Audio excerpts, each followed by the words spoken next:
गुरुजी, यहाँ पर जो चैतन्य है वो अज्ञान उपहित है। ये जो चैतन्य है प्रत्यक्ष प्रमाण, वो अज्ञान उपहित है। अज्ञान उपहित तो हमेशा रहता ही, अनादिकाल से। वो अज्ञान भी अनादि है, 6 पदार्थ अनादि हैं।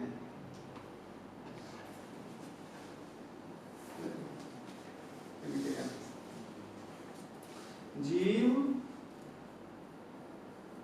ईश, विशुद्धाचित, जीव ईशयोर्भिदा, जीव ईशयोर्भिदा,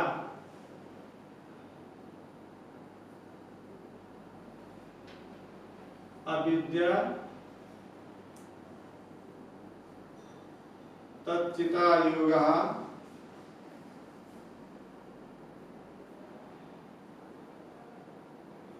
सदस्माकम् अनादयः।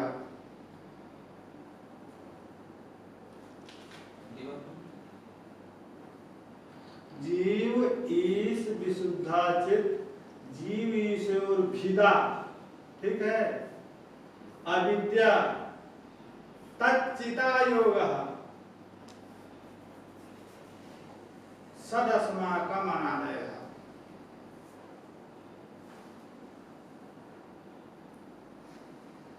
तो अनादि, आदि कहते हैं कारण को। आदिना कारणेन सह विद्यते इति साधि, यह आदिमत। जो सकारणक है वो आदिमत है। न विद्यते आदि कारणम यस्य तत् अनादि माने अकारण नित्य पदार्थ। तो 6 पदार्थ जो है द्वैत वेदांत में अनादि माने गए हैं, माने जायमान नहीं है। अब इस 6 में से यदि हम एक की निवृत्ति कर दे तो कितने बचेंगे? 5। ठीक है, यही बात है ना, यही विचित्रता है। यहाँ पर एक को यदि हम हटा देते हैं तो एक बचता है। ठीक है, अविद्या को हटा देते हैं तो 6 में से केवल विशुद्ध चित्त बनता है। ठीक है, कौन कौन है? जीव, तो जीव चैतन्य ही है, अविद्या के कारण जीवत्व बुद्धि है उसमें। ईश चैतन्य ही है, अविद्या के कारण जीवत्व बुद्धि है। ये दोनों गए। और जीव और ईश का भेद जो है चैतन्य में अविद्या के कारण है। अविद्या गई, भेद भी गया। अविद्या जब चली गई तो अविद्या के साथ चैतन्य का योग जो है, संयोग है, वो भी समाप्त हो गया। तो विशुद्ध चित्त ही केवल। इसलिए अनादि पदार्थ ये है, परंतु नित्य ये सब नहीं है। अनादि तो है, क्योंकि नित्य जो है वो नित्य पदार्थ जो न्याय दर्शन का है वही नित्यता हमारे यहाँ भी ली जाती है। जो प्राग भाव अप्रतियोगी, अध्वंसा प्रतियोगी। जो ध्वंस का प्रतियोगी हो, प्राग भाव का प्रतियोगी हो, वही नित्य पदार्थ यहाँ पर भी अभिमान है। तो अविद्या आदि भले ही उत्पद्यमान नहीं है, प्राग भाव के अप्रतियोगी तो हैं, परंतु ध्वंस के अप्रतियोगी नहीं है। उनका विनाश होता है, निवृत्ति होती है। इसलिए अनादि होने पर भी केवल चैतन्य ही नित्य और शाश्वत है, और ये अकारणक होने पर भी नित्य और शाश्वत नहीं है। इसलिए वृत्ति विशिष्ट चैतन्य जो है आदिमत है। वृत्ति में भी ज्ञान का व्यवहार होता है। नैयायिक लोग ज्ञान किसको कहते हैं? इंद्रियार्थ सन्निकर्ष जन्यम ज्ञानम अथवा व्याप्ति विशिष्ट परामर्श जन्यम ज्ञानम। तो ये व्याप्ति विशिष्ट परामर्श से बंध्याकार वृत्ति होती है। इंद्री का सन्निकर्ष जब विषय से होता है, सन्निविल सन्निकर्ष, उस सन्निकर्ष से विषयाकार वृत्ति होती है। अतः वो वृत्ति को ज्ञान पद से अन्य लोग कहते हैं। क्यों? कहा ज्ञान की अवच्छेदक होने के कारण उस वृत्ति में भी ज्ञान का व्यवहार होता, औपचारिक गौण व्यवहार। ज्ञान जो स्वयं स्वप्रकाश चिदात्मा रूप है, उस स्वयं स्वप्रकाश चिदात्मा रूप ज्ञान की अवच्छेदक अंतःकरण की परिणामात्मिका वृत्ति है। अतः उस वृत्ति में भी ज्ञान का व्यवहार होता है।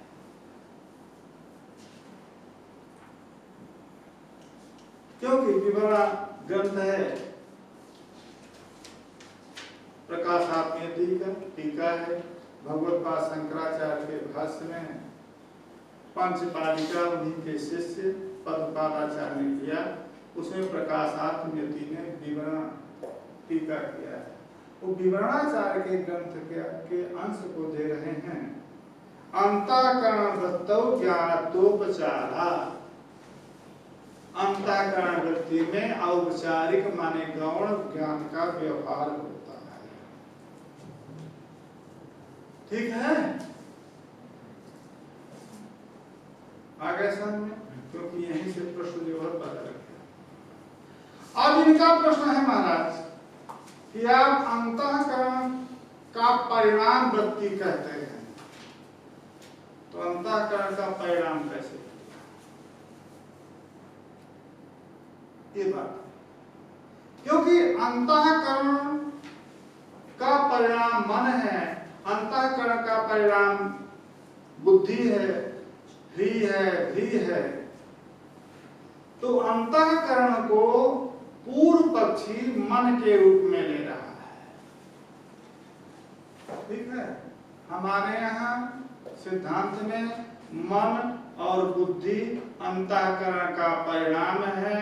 पूर्व पक्षत्वेन जो उपस्थित है आपका नैयायिक, उसके यहाँ भिन्नता है। मन उनके यहाँ द्रव्य है,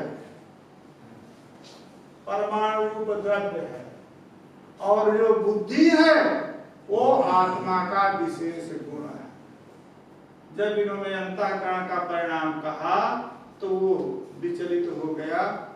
उसने कहा अंतःकरण मन पर्यायवाची उनके यहाँ, तो मन निरवय है, और निरवय पदार्थ का परिणाम नहीं होता। आरंभवाद है, परंतु मन परमाणु के, क्योंकि किन परमाणु का परिणाम होता है, तो रूपवत स्पर्शवत परमाणुओं का ही परिणाम होता है या आरंभ होता है। इसलिए मन से आरब्ध कोई पदार्थ नहीं होता है, क्योंकि न तो मन में रूपवत्ता है न स्पर्शवत्ता है। इसलिए पृथ्वी जल और वायु के ही परिणाम जो परमाणु हैं उनका आरंभ कहें या परिणाम कहें, मन का तो परिणाम होता ही नहीं है। पंडित जी आप मन का ही परिणाम कर रहे हैं, अंतःकरण मन दोनों पर्यायवाची हैं। तो प्रश्न का क्या है कि निरवय से अंतःकरण से परिणामात्मिका वृत्ति कथम। निरवय जो अंतःकरण है उसका परिणाम रूप जो वृत्ति है वो कैसे होगी? क्योंकि सावयव पदार्थ का ही परिणाम होता है, सावयव तंतु का पट के रूप में परिणाम है, सावयव कपाल का घट रूप में परिणाम है, और ये अंतःकरण निरवय है, तो ये इसका परिणाम कैसे होगा जिसको आप वृत्ति कहते हैं? वृत्ति कथम का इत्थम का समझ लीजिए। न तावदंतःकरण निरवयम् सादि द्रव्यत्वेन सावयत्वात्। जो भी सादि द्रव्य है माने कार्य द्रव्य है, जन्य द्रव्य है, वो सावयव ही होता है। यद यद कार्य द्रव्यम तत्तद सावयव। कार्य द्रव्य पृथ्वी, जल, तेज और वायु ये कार्य द्रव्य है, इसलिए सावयव। मन भी कह रहे हैं कार्य द्रव्य है, तो अनुमान इसका यही बनेगा मनः सावयव कार्य द्रव्यत्वात्। पृथिव्यादि कार्य द्रव्यवत् यद यद कार्य द्रव्यम तत्तद सावयव। तो मन भी कार्य द्रव्य है, इसलिए मन को आप निरवय कैसे कह सकते हैं? वो मन को परमाणु रूप मन ले रहा था, ये अपने मन को माने अंतःकरण को ले रहा है, और उसमें भी बता रहा है कि तुम्हारा भी मन जो तुम मन को नित्य मान रखे हो, निरवय मान रखे हो, वो तुम गलत समझ रखे हो। मन जायमान है। कैसे? तन मनो असृजत। इस श्रुति को कहां ले जाओगे माने जी? आप मन को अजन्य कह रहे हो और इस श्रुति को भूल गए हो। मन की सृष्टि कही जा रही है, तो मन जो है निरवय कैसे होगा? अतः मन जो है सावयव है। सावयव होने का मन का परिणाम विषय का परिणाम है। अतः वो जो परिणाम है वो वृत्ति है, तद विशिष्ट जो ज्ञान है वो ज्ञान कहलाता है। ज्ञान की चैतन्य की अवच्छेदक होने के कारण इस वृत्ति को की जन्यता स्वीकार की जाती है। वृत्ति रूप ज्ञान से मनोधर्मत्वे काहे बताओ? ये वृत्ति रूप ज्ञान को मन का ही धर्म माने परिणाम माना जाए, इसमें कुछ आप नहीं कह रहे हैं। जो विषय के आकार में परिणाम है वो परिणाम मन का ही है, इसमें भी तो आपको कुछ प्रमाण देना होगा। का हमारे यहाँ सती काम संकल्प विचित्रा श्रद्धा अश्रद्धा धृति अधृति ह्री धी घी एतत् सर्वम मानेय। बृहदारण्यक में 2:5-3 यह श्रुति ही प्रमाण है कि मन जो है, काम भी मन का धर्म है, संकल्प भी मन का धर्म है, विचित्सा धर्म मन का धर्म है, श्रद्धा अश्रद्धा धृति अधृति ही धी और घी। धी शब्द से वृत्ति रूप ज्ञान ही लिया जाता है। अतः जो यदि आप ये कहना चाह रहे थे कि वृत्ति रूप ज्ञान मन का धर्म है, इसमें कोई प्रमाण नहीं है, तो हमारे यहाँ श्रुति प्रमाण है। उस श्रुति के प्रमाण को हम उपनिषद प्रमाणवादी हैं, तो उसको हमने दे दिया। अतएव कामादेह मनोधर्मत्वे, है ना? अतः कामादेह भी मनोधर्मत्वम, इसलिए कामादि भी मन के ही धर्म है।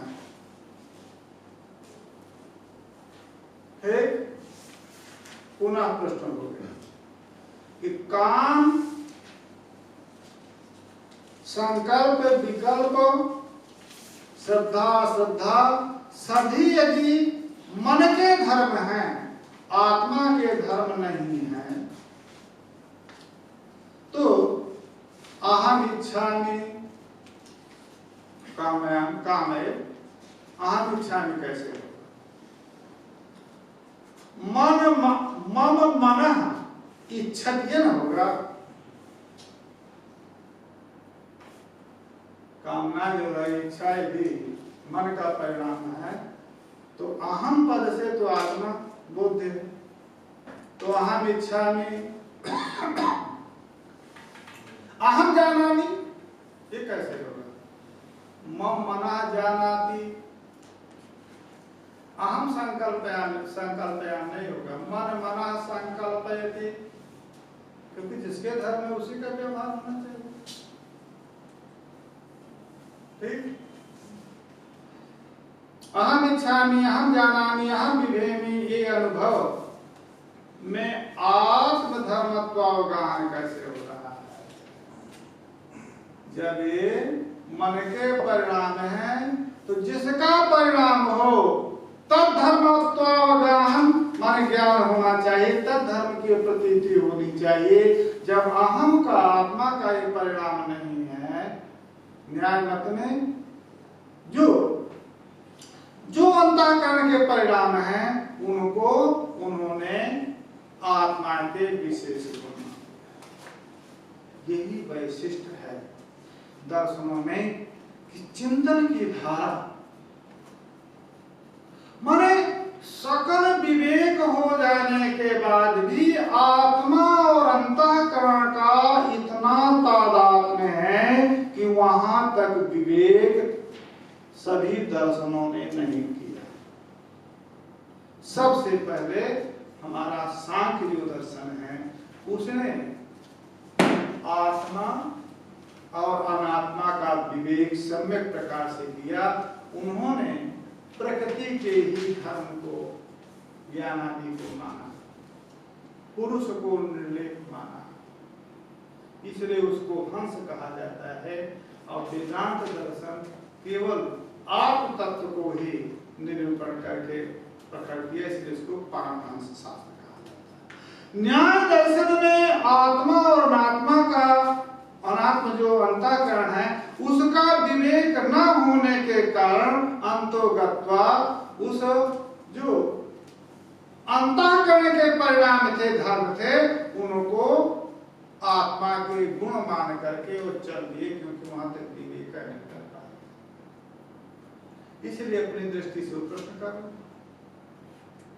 अहम जाना में ये व्यवहार होता है, अहम इच्छा में ये व्यवहार होता है।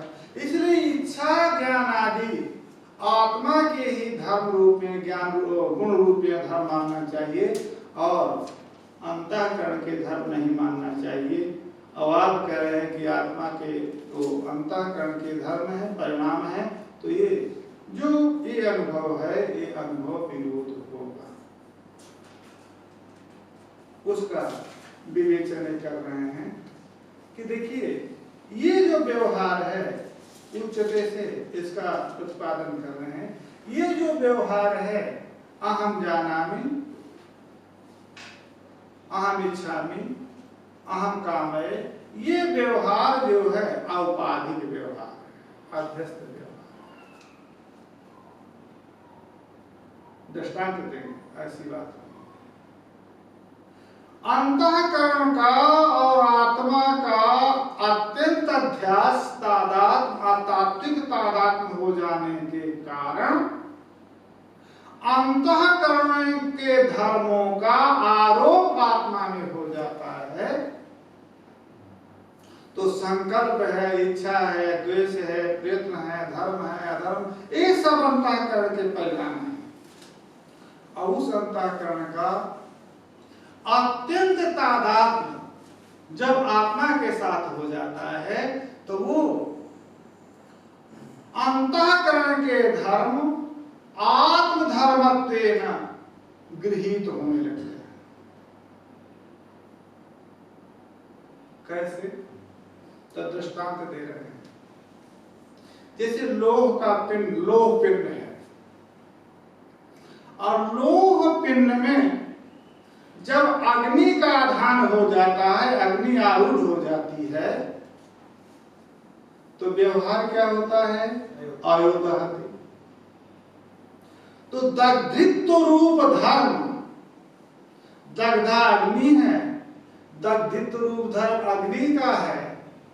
अब वो अग्नि जब आरूढ़ हो गई आया पिंड में, तो आयोदाह दिए व्यवहार होता है।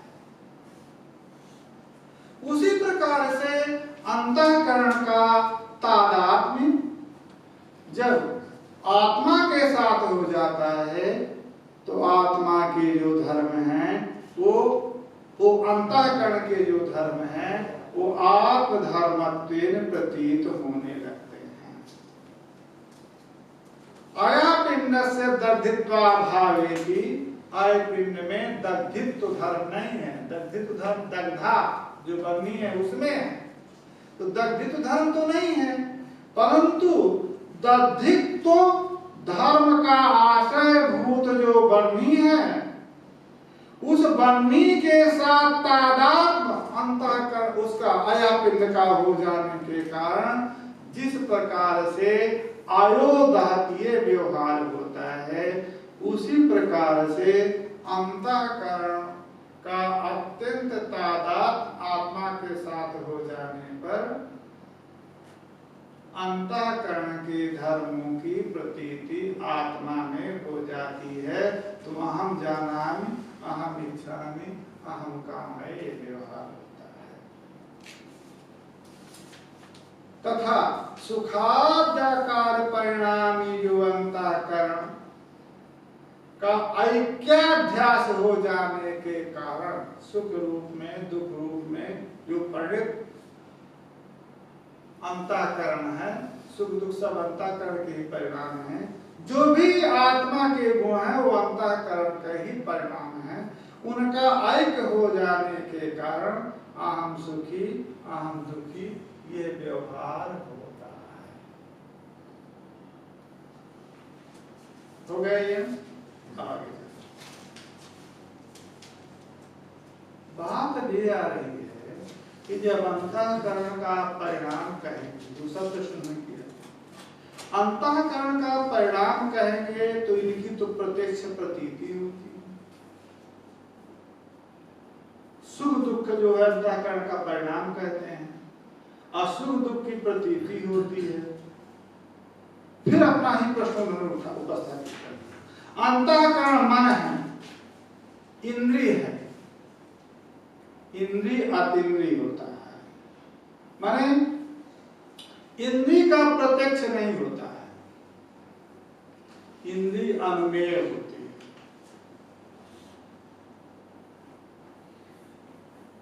तो यहाँ पर अध्यास की व्याख्या क्या करते हैं? अध्यास की व्याख्या क्या बताते हैं? अध्यास की व्याख्या ये बताएंगे। अध्यास की व्याख्या क्या है? अध्यास की व्याख्या है स्मृति रूपः परतको दृष्टाभासः, वो अध्यास है। स्मृति के समान जो हो, पर में परत जो दृष्ट हो, माने पूर्व में जो दृष्ट हो परत्र जो अवभाषित हो उसका नाम अध्यास है। ठीक है। तद्वत तदारोप का नाम भी अध्यास है। और रजतवत में रजत का आरोप अध्यास है, ये भी अध्यास की व्याख्या है। और स्मृति के समान, स्मृति रूप माने स्मृति के सदस्य होकर के पूर्व में दृष्ट जो अन्यत्र अवभाषित होता है पदार्थ वो अध्यास है। ठीक है। अध्यास की चर्चा अभी किसी प्रकरण में आएगी, इसलिए हम अभी उसको नहीं कहेंगे। यहाँ तो केवल एक शब्द का प्रयोग किया है ना गुरुजी की वही तादात्म्य अध्यासात। हाँ, तादात्म्य अध्यास बन्ही का अयोगोलक के साथ तादात्म्य अध्यास हो जाता है तो बन्ही का जो दग्धित्व धर्म है वो अयोगोलक में प्रतीत होता है। यहाँ पर भी अंतःकरण का तादात्म्याध्यास आत्मा में हो जाता है तो अंतःकरण के जो धर्म हैं वो आत्मा में प्रतीत होते हैं। अर्थात सरल अर्थ में ही अध्यास का अर्थ लेना है कि दोनों जो पदार्थ है हाँ। वो एक दूसरे में, एक पदार्थ का दूसरे में हाँ संपूर्णतया निवेश हो तादात्म्य जो तादात्म्य का तात्पर्य है कि माने तादाभेदेन तात अभेदेन प्रतीयमानत्व, उससे अभिन्न रूपेण प्रतीयमानता ही तादात्म्य है। भिन्न पदार्थ रहने पर भी अभेदेन जो प्रतीत होते हैं उन्हीं का नाम तादात्म्य है। और ऐसा ही अध्यास हुआ है वहां पर, तादात्म्य का अध्यास। तादात्म्य रूप तादात्म्य क्या अध्यास है, माने तादात्म्य रूप ऐक्य, माने दोनों पदार्थ भिन्न होने पर भी उनकी भेद की प्रतीति न होना तादात्म्य क्या अध्यास है। अयोगोलक भिन्न पदार्थ है, बन्नी भिन्न पदार्थ है। बन्नी जब अयोगोलक में आरूढ़ हो गई तो भन्नी का अयोगोलक से भेदेन प्रतीति नहीं होती है। उसी प्रकार से अंतःकरण भिन्न पदार्थ है, आत्मा भिन्न पदार्थ है। अंतःकरण का आत्मा से ऐक्याध्यास हो जाने के कारण आत्मा की प्रतीति, आत्मा और भेद की प्रतीति नहीं होती है। अब बात आई कि सुख दुख भी मन के परिणाम है, तो मन तो इंद्रिय है। मन जब इंद्रिय है तो इंद्रिय का प्रत्यक्ष नहीं होता है, इंद्रिय अनुमेय। ज्ञानादि क्रिया, ज्ञान क्रिया सकर्णिका, प्रत्यक्ष ज्ञान क्रिया सकर्णिका है ना, क्रियात्वात् छिदी क्रियावत, ये माना छेदन रूप जो क्रिया है वो सकर्णक होती है। कुठार आदि जो है उसमें कर्ण होते हैं, तो उसमें क्रियात्व भी है, सकर्णत्व भी है। ये जो ज्ञान आदि क्रिया है, प्रत्यक्ष ज्ञान आदि क्रिया है, ये भी सकर्णक होगी। इस प्रकार से इंद्रिय कर्णत्व इंद्रिय का ग्रहण होता है, इंद्रिय प्रत्यक्ष नहीं, क्योंकि दृढ़ रूप होने का जो त्रिशेणु है, तो त्रिशेणु का प्रत्यक्ष होता है। त्रिशेणु में षड परमाणु होते हैं। जालांतर्गते भानो यशोष्म दृश्यते तस षष्ठतमा भागा परमाणु गतते, तो जालांतर्गत जो कण है उनका प्रत्यक्ष होता है, उसे छठवां भाग जो है परमाणु होता है। तो दो परमाणु का द्रणुक और तीन द्रणुक का त्रिशेणु होता है, और जो इंद्रिय है ये द्रणुक रूप है, इसलिए इसका प्रत्यक्ष नहीं होता है। उसी को लेकर के चल रहे हैं कि मन यदि इंद्रिय है तो वो उसका प्रत्यक्ष नहीं होता, तो उसका सुख और जो दुख परिणाम है तो उसका भी प्रत्यक्ष नहीं होगा।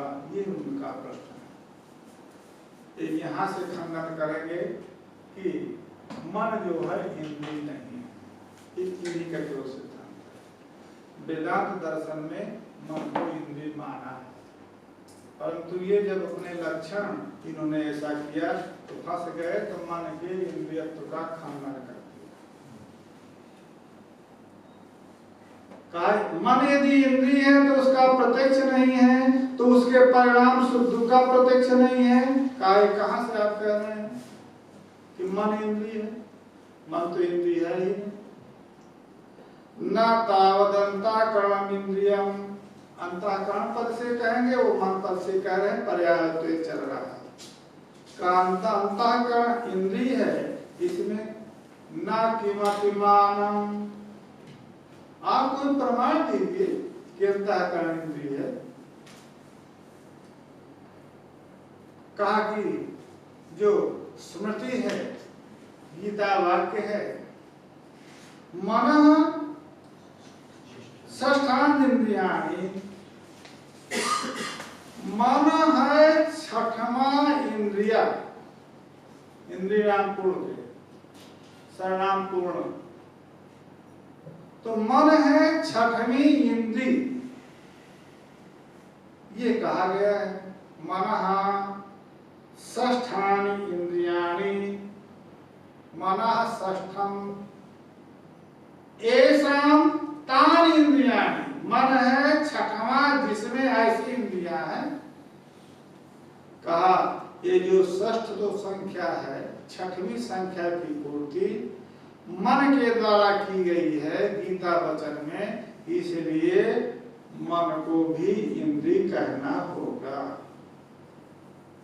यदि इंद्री नहीं होता मन, तो मन है छठवां जिसमें ऐसा, इंद्री क्यों कहते हैं? इति चेत का ठीक है।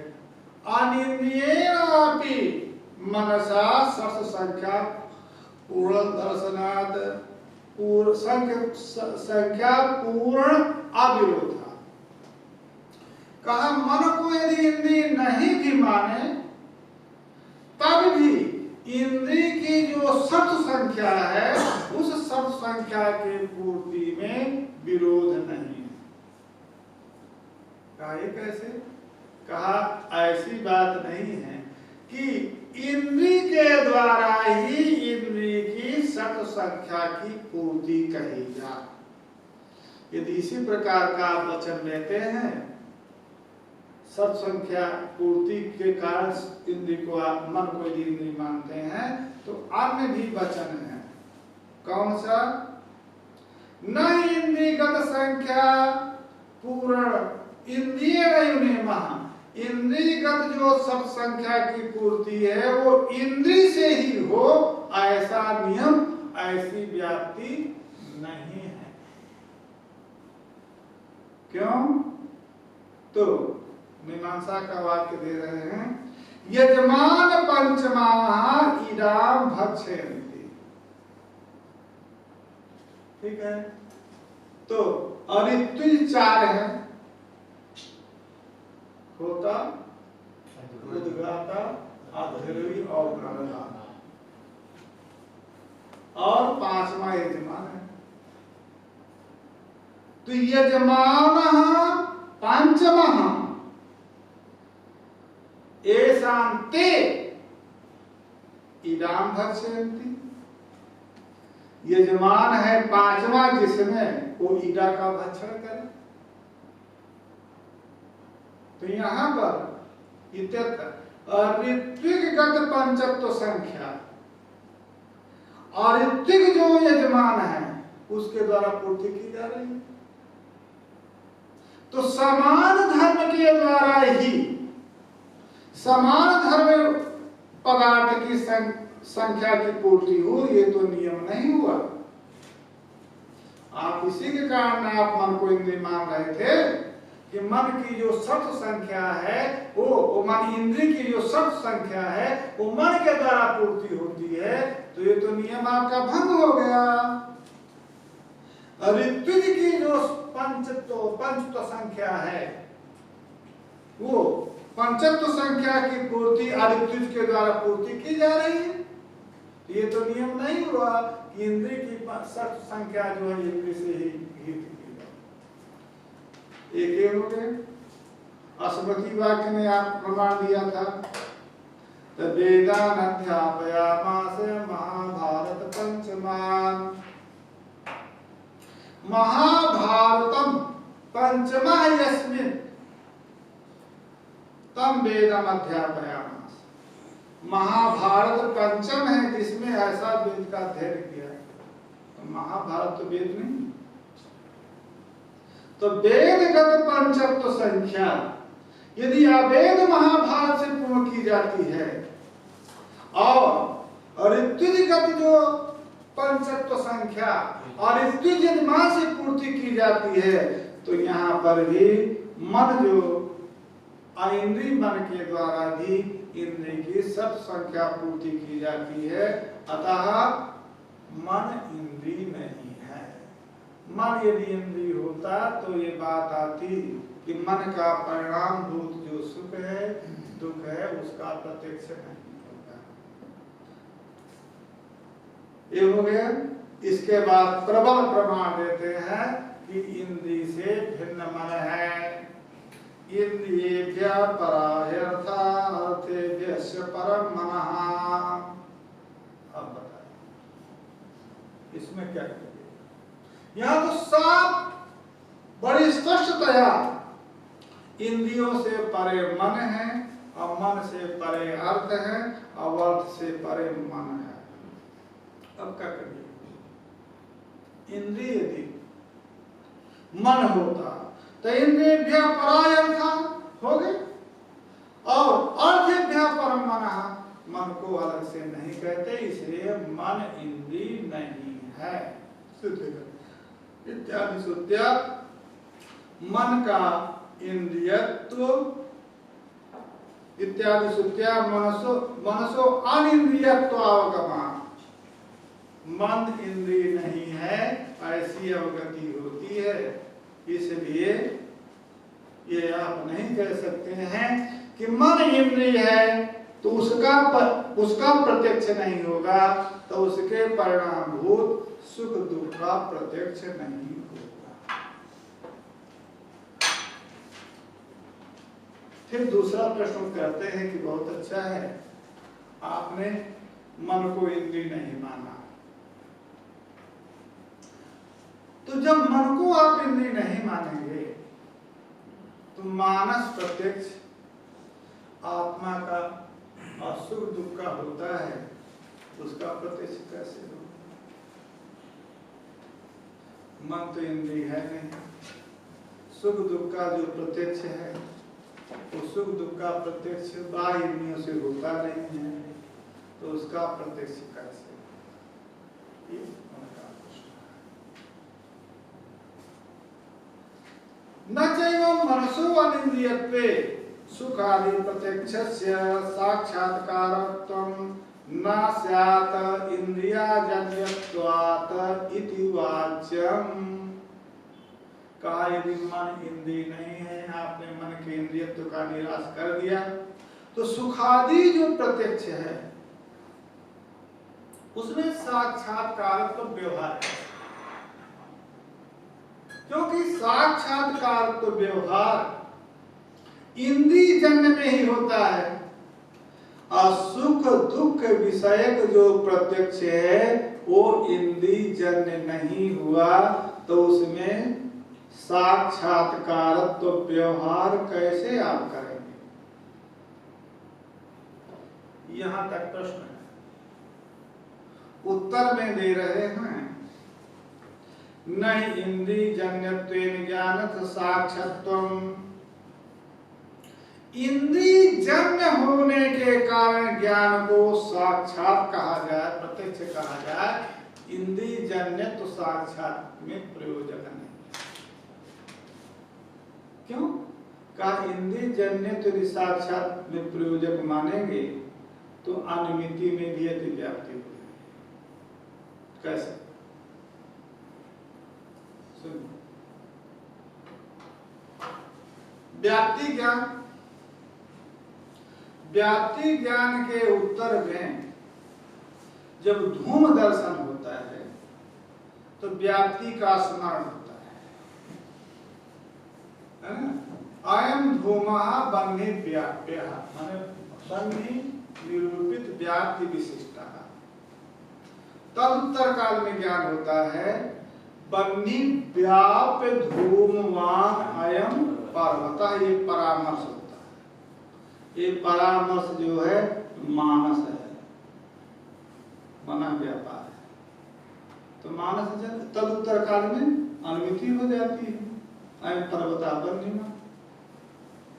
तो मानस प्रत्यक्ष, मानस यदि मन को यदि आप मनोजन्य यदि आप प्रत्यक्ष में मानते हैं तो ये भी मनोजन्य हो जाएगा, अनुमिति। इसलिए इसमें प्रत्यक्ष की अतिव्याप्ति हो जाएगी। इसलिए इंद्रिय जन्यत्व मनोजन्यत्व ये यदि आप प्रत्यक्ष का लक्षण कहेंगे तो अनुमिति में अतिव्याप्ति तुरंत है, वहां पर हो ही जाएगा। एक दूसरा, ईश्वर का ज्ञान जो प्रत्यक्षात्मक ही होता है। ईश्वर का ज्ञान नित्य होता है और प्रत्यक्षात्मक ही होता है। ईश्वर का ज्ञान इंद्रियजन्य नहीं है। इंद्रियजन्य तो ना कहेंगे प्रत्यक्ष का लक्षण, तो ईश्वर का ज्ञान में अव्याप्ति होगी, लक्षण नहीं जाएगा। योगी का ज्ञान भी इंद्रियजन्य नहीं है और योगी का ज्ञान ही प्रत्यक्षात्मक होता है। तो योगी ज्ञान, ईश्वर ज्ञान में इंद्रियजन्य तो नहीं है, इसलिए प्रत्यक्ष का लक्षण नहीं जाएगा। इंद्रियजन्य तो प्रत्यक्ष का प्रयोजक मानेंगे और इंद्रियजन्य मन को इंद्रिय मान लेंगे। तदजन्य ज्ञान परामर्शात्मक ज्ञान है, उस परामर्शात्मक ज्ञान से जन्मति है, तो उसमें अतिव्याप्ति। इसलिए इंद्रियजन्य जो है प्रत्यक्ष का प्रयोजक नहीं है। तो जब इंद्रियजन्य तो प्रत्यक्ष का प्रयोजक नहीं है, तो आपको प्रत्यक्ष का प्रयोजक कहना होगा। कहा प्रत्यक्ष का प्रयोजक हम बता रहे हैं, ठीक है हो? कहा कि सिद्धांत में आप बताइए कि प्रत्यक्ष का प्रयोजक क्या है। हम तो इंद्रियजन्य तो जो है प्रत्यक्ष का प्रयोजक कहते थे, परंतु आपने इंद्रियजन्य तो प्रत्यक्ष के प्रयोजक में अतिव्याप्ति और व्याप्ति दोनों प्रकार के दोष उपस्थापित किया है। तो अब इंद्रियजन्य तो प्रत्यक्ष का प्रयोजक नहीं होगा, तो अब आप बताइए कि कौन होगा प्रत्यक्ष का प्रयोजक। कहा ठीक है। कहा दो प्रकार के प्रत्यक्ष हैं, ज्ञान का प्रत्यक्ष है और विषय का प्रत्यक्ष है। तो किस विषय में आपकी जिज्ञासा है, किस ज्ञान के प्रयोजक, किस प्रत्यक्ष के प्रयोजक की जिज्ञासा है? ज्ञानगत प्रत्यक्ष की प्रयोजक की जिज्ञासा है कि विषयगत प्रत्यक्ष की जिज्ञासा? विषयगत जो प्रत्यक्ष है उसके जिज्ञासा है, उसी को लिख रहे हैं। ज्ञानगतस्य प्रत्यक्षस्य प्रयोजकम पृच्छति किं वा विषयगतस्य। हम तो प्रत्यक्ष का प्रयोजक पूछ रहे हैं आपसे, आप बताइए ना। ज्ञान का प्रत्यक्ष होता हो तो उसके प्रयोजक को बताइए, और विषय का प्रत्यक्ष होता है उसके प्रयोजक को बताइए। कहा पहला जो ज्ञानगत प्रत्यक्ष है उसका प्रयोजक है प्रमाण चैतन्य का विषयावच्छिन्न चैतन्य से अभेद। ये ज्ञानगत प्रत्यक्ष का प्रयोजक है, समझिए। प्रमाण चैतन्य का विषयावच्छिन्न चैतन्य से जब अभेद होगा तो ज्ञान में प्रत्यक्ष व्यवहार। अभी बताएंगे कि प्रमाण चैतन्य क्या है, विषय चैतन्य क्या है, तो आगे उसको परिभाषित करना है। उसको लिख रहे हैं कि चैतन्य तीन प्रकार का है। त्रिविधम चैतन्य, विषय चैतन्य, प्रमाण चैतन्य और प्रमात्र चैतन्य। तीन चैतन्य। तो सबसे पहले विषय चैतन्य आया है, तो घटाद्य अवच्छिन्न चैतन्य जो है वही विषय चैतन्य है, ठीक है।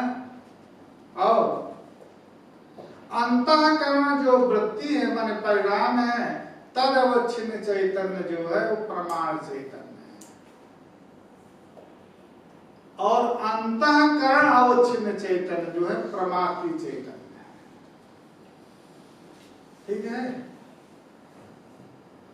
तो ये तो ठीक है, तीन चैतन्य तो आपके हो गए। अब आप तो कह रहे हैं प्रमाण चैतन्य का विषयावच्छिन्न चैतन्य से अभेद, ये आप ज्ञानगत प्रत्यक्ष का प्रयोजक आप कहते हैं। गुरुजी यहाँ जो घटाद्यवच्छिन्न चैतन्य, हाँ, तो चैतन्य घट से भी अवच्छिन्न होता है। हाँ, वो कैसे अवच्छेदक बनता है घट चैतन्य का? देखिए, जो चैतन्य व्यापक है, उस व्यापक चैतन्य का अवच्छेदक घट भी होगा, अंतःकरण भी होगा, अंतःकरण का परिणाम भी होगा। व्यापक जो आकाश है उसका अवच्छेदक ये है, विलास भी है, पट भी है, मठ भी है, सब भी है। तो व्यापक का तो अवच्छेदक जो उपाधि है तो सभी होते हैं। तो जो घटादि विषय है, घटादि पदार्थ, उससे अवच्छिन्न चैतन्य का नाम विषय चैतन्य है। आत्मा को जब विभु व्यापक समझते हैं, हाँ, तो वहाँ जो घट से अवच्छिन्न हाँ, विभु आत्मा है, हाँ, उसको घटावच्छिन्न घटावच्छिन्न चैतन्य कहेंगे। विभु तो आत्मा है ही। अब आप उसको अभेद पर चर्चा करें कि प्रमाण चैतन्य का विषयावच्छिन्न चैतन्य से अभेद कैसे होता है। तो अभेद की प्रणाली बता रहे हैं। तदाग उदकम, जो सरोवर का, तालाब का जो जल है वो छिद्र से, छिद्रादि से निर्गत होकर के कुल्या, कुल्या कहते हैं नाली को, नाली के रूप में केदार माने क्षेत्र, खेत जो है उसके उस देश में जाता है, अब उसी के आकार में हो जाता है कुछ जल। उसी चतुष्कोण, त्रिकोण जिसके रूप में खेत होगा, उसी के आकार में वो जल हो जाता है। अब वहां उसी प्रकार से जो तेजस अंतःकरण है, वो तेजस अंतःकरण भी चक्षुरादि प्रणाली के द्वारा घट देश में जाता है, तो उसी घट के आकार में हो जाता है। ठीक है, तो घटादि विषयाकार परिणमते, और वो परिणाम का नाम ही वृत्ति है। तो अब परिणाम का नाम वृत्ति है, तो उनका अभेद कैसे हो गया? तो वो अभेद के लिए बता रहे हैं दृष्टांत में, ये प्रत्यक्ष स्थल में हो जाएगा, क्योंकि प्रत्यक्ष स्थल में जो घट है वो इंद्री से सन्निकृष्ट है, इंद्री प्रणाली से अंतःकरण उस देश में जाएगा, उसके आकार में हो जाएगा। अनुमितीय स्थल में जो बन्नी है, वो बन्नी इंद्री सन्निकृष्ट नहीं है, अतः बन्याकार अंतःकरण का परिणाम बन्नी देश में नहीं, वो अंतःकरण देश में होगा। इसलिए वहां पर जो अंतःकरण परिणामात्मिका जो वृत्ति है, उस वृत्ति अवच्छिन्न चैतन्य का विषय चैतन्य से अभेद नहीं होगा। चक्षुरादि अनुमित्यादि स्थले अंतःकरण से बन्यादिदेश न गमन, बन्यादिदेश गमन नहीं होता है, अतः बन्यादे चक्षुरादि असन्निकर्ष होने के कारण तथा च आयन घटा इति प्रत्यक्ष स्थल में घटादे तदाकार वृत्ति से बहिरेकत्र देशे समवधानात् उभयावच्छिन्नं चैतन्यम् एकमेव इति विभाजकयोः अंतःकरण वृत्ति घटादि विषयो एकदेशस्तत्वेन भेदा प्रयोज्य